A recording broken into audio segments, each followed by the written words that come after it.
Who is Baker Boy?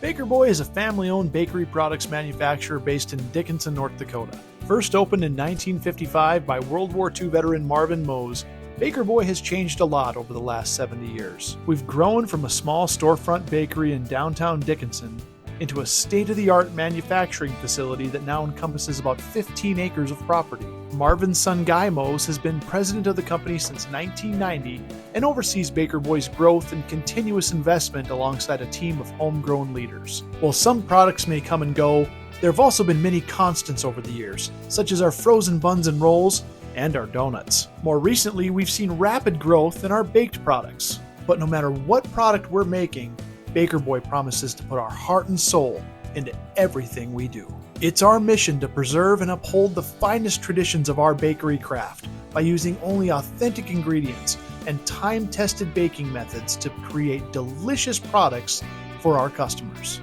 To learn more about who we are, visit bakerboy.com.